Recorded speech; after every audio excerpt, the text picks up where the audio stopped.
I think, well, the American media also faces just the trouble with the Trump administration is it's also applies to the U.S. He just repeats the same lies over and over and over again.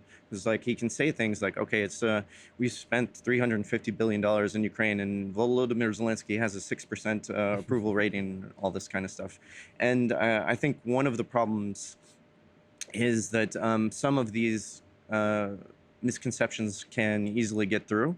I think probably one of the biggest one is, for example, Trump was recently talking about Ukrainian troops being encircled.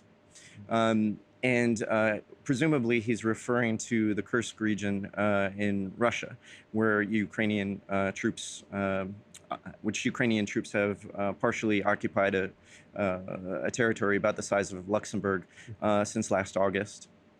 Um, well, they've recently had to retreat, and the reason why they've had to retreat, it's thought to be because after that scandalous meeting between J.D. Vance, Trump, and Zelensky in the Oval Office, Trump had a pause on intelligence to Ukraine.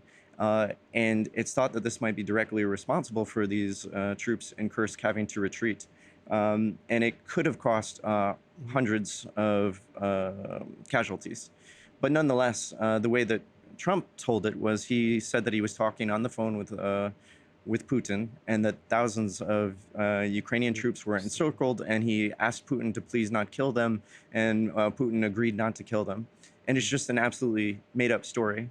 So, and I think there's this kind of thing. There's also, I think that the U.S. general public doesn't actually realize how well the Ukrainian military is doing.